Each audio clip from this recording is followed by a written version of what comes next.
변방 목사의 아침 묵상 2022년 6월 4일 토요일 아침입니다. 오늘은 이사야 39장 1절로 8절 말씀을 통해서 변방의 창조력과 변질 이런 제목으로 말씀 묵상의 은혜를 나누도록 하겠습니다. 스콘 액개발을 위한 40일 기도회를 마쳤습니다. 나보다 더 걱정하시고 기도해 주신 분들이 계셔서 큰 힘이 되었고 하나님의 은혜로 힘을 얻었습니다. 평안이란 하나님의 사인을 받아서 길을 만드는 일에 새롭게 당당하게 시작하려고 합니다. 어제 파트프라임 대표님과 땡스기브 대표님과 함께 베타 버전의 콘텐츠를 결정했습니다. 이제는 결정된 사항을 중심으로 추진력을 발휘해서 만들어가야 합니다. 세상 가운데 크리스천 문화의 품격을 조성하고 작은 교회 젊은 세대 사역자들의 비빌 언덕과 플랫폼이 되기를 기도합니다. 어제는 이 일을 하면서 모두가 목숨을 걸고 해야 한다는 말씀을 드렸습니다. 세계적인 기업 삼성도 새로운 시대의 길을 만들기 위해 목숨 걸고 하겠다고 합니다. 그런데 우리는 하나님 나라의 진정한 꿈을 위해 달려가며 이런 마음가짐이 없어서는 곤란합니다. 스페이스 R은 운영할 담당자를 뽑으면서도 목숨을 걸어야 한다고 부탁했습니다. 돈을 버는 것이 목적인 사람은 필요하지 않습니다. 주님의 꿈을 위해 생명을 던질 각오를 가진 선교사가 필요합니다. 변방의 창조력을 사용하여 세상을 바꿀 사람이 필요한 것입니다. 교회 안에 갇힌 크리스천 문화의 이 고상함과 위대함을 세상 밖으로 꺼내어서 세상을 그리스도에게로 인도하는 길을 만드는 앱스콘, 작은 교회와 젊은 세대 사역자들에게 비빌 언덕이 되는 기회의 플랫폼 스콘을 축복하고 기도합니다. 주일을 준비하는 오늘 주님은 어떤 말씀을 주실까? 본문에는 히스기야가 병들어 죽게 되었다가 하나님의 은혜로 기적처럼 나았다는 소식이 온 세상에 알려져 바벨론의 왕이 사신을 보내 선물과 축하 인사를 보낸 때에 벌어진 사건을 기록하고 있습니다. 1절 말씀, 그때의 발라단의 아들 바벨론 왕 무로닥 발라단이 히스기야가 병들었다 나았다 함을 듣고 히스기야에게 글과 예물을 보낸지라. 히스기야는 사자들로 인해서 굉장히 기뻐했던 것 같습니다. 왜 그렇게 히스기야가 기뻐했을까 생각하면 당시 떠오르는 신흥 강국인 바벨론, 이 강국이 이 자기들에게 사신을 보내서 글과 예물을 보내서 정중하고 존경하는 이런 마음을 담아 주었기 때문에 아마 히스기야는 굉장히 여기에 고무되었던 것 같습니다. 사람은 뇌물과 칭찬에 약합니다. 칭찬은 고래도 춤추게 한다는 책의 제목처럼 히스기야는 바벨론 왕의 칭찬에 그야말로 춤추기 시작했습니다.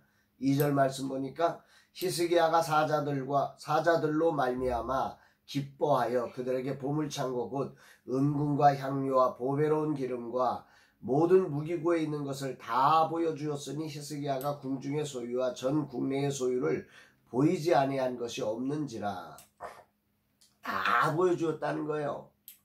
히스기야는 기쁜 나머지 흥분해서 바벨론에게 자신이 가지고 있는 모든 것들을 다 보여주는 거예요. 카드를 다 보여준 거죠. 칭찬과 인정의 히스기야는 하나님의 은혜로 되어진 일을 자신을 자랑할 기회로 만들어버린 겁니다. 이 지점이 매우 중요한 지점 같습니다. 오늘 이 부분이 매우 큰 울림을 줍니다. 왜냐하면 저도 이런 실수를 자주 범하기 때문입니다. 하나님의 전적인 은혜라고 하면서 내 자랑거리로 만들어버리는 일이 너무 쉽습니다. 우리의 죄성은 이렇게 하나님께 돌아갈 영광을 내 자랑으로 만들어버리는 엉뚱한 일을 하곤 합니다. 주님이 이 종을 용서하옵소서. 이젠 더 이상 하나님의 은혜를 내 자랑으로 바꾸는 어리석은 자가 되지 않게 하옵소서. 이런 고백을 올려드리게 됩니다. 이 자리가 얼마나 심각하고 위험한 것인지 하나님은 선지자를 보내 너무 엄청난 경고장을 발부하십니다. 5절로 7절입니다. 이사야가 히스기야에게 이르되 왕은 만군의 여호와의 말씀을 들으소서. 보라, 날이 이르리니 내 집에 있는 모든 소유와 내 조상들이 오늘까지 쌓아둔 것이 모두 바벨론으로 옮김바되고 남은 것이 없으리라. 여호와의 말이니라. 또 내게서 태어날 자손 중에서 몇이 사로잡혀 바벨론 왕궁의 환관이 되리라 하셨나이다 하니. 하나님은 영광을 도적질하는 자를 매우 싫어하십니다. 사울이 하나님의 영광을 자신의 것으로 취할 때 하나님은 사울을 버리셨음을 묵상하게 됩니다. 오늘 히스기야의 이 장면은 정말 큰 울림을 줍니다. 그렇게 훌륭하게 산당을 철폐하고 종교개혁을 이룬 왕이 히스기야 아닙니까? 또 유월절 예배를 그 수백 년 동안 잃어버렸던 유월절 예배를 회복하여 유월절 예배를 드린 왕이 히스기야 아닙니까? 그런 히스기야가 어떻게 이런 일을 벌인단 말입니까? 그렇습니다. 인간이라는 존재가 이렇게 연약하게 추락하고 변질될 수 있는 존재가 죄성을 가진 인간의 한계입니다.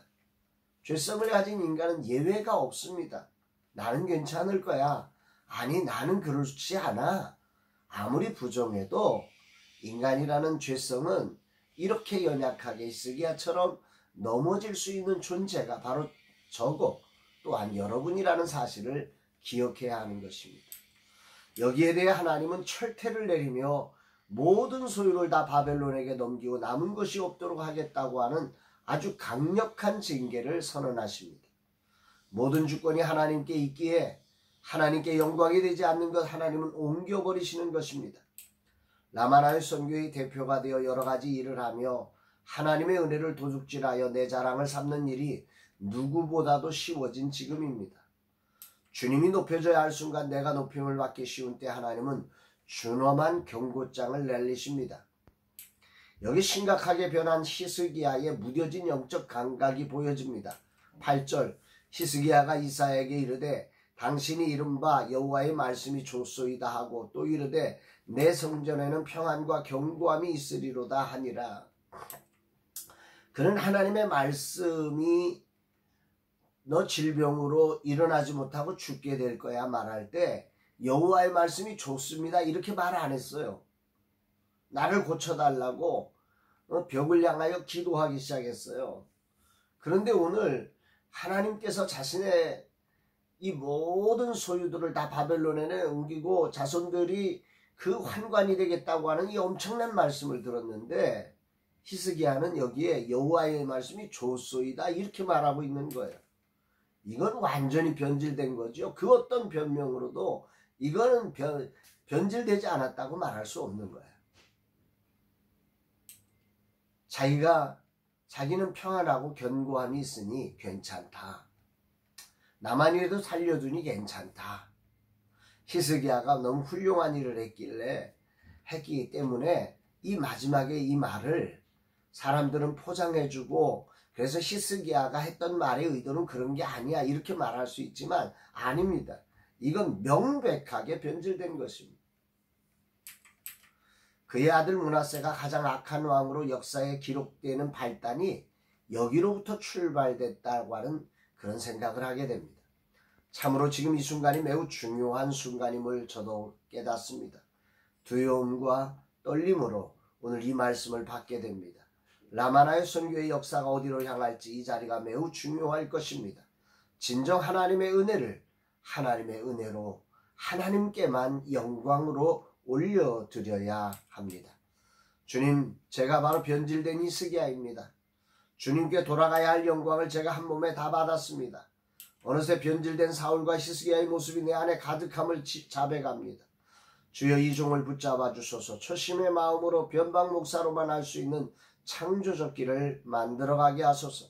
이 길 끝에서 주님을 만나게 하소서. 변질이 아니라 변방의 창조력을 발휘하게 하여 주옵소서. 이런 고백을 올려드리게 됩니다. 사랑하는 여러분, 이 세상의 창조는 돈으로 하는 게 아닙니다. 지혜로 하는 게 아닙니다. 능력으로 하는 게 아닙니다.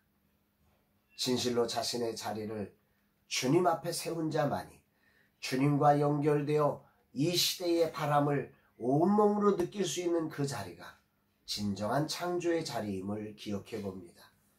여러분들의 자리를 바람 없는 자리로 그저 안주하는 자리로 여러분을 두지 마시고 오늘도 세상에 혹한 바람 속으로 달려가 변방에 서서 하나님과 함께 그 자리에서 창조력을 발휘하는 진정한 믿음의 거장들이 다 되시기를 주의 이름으로 축복합니다.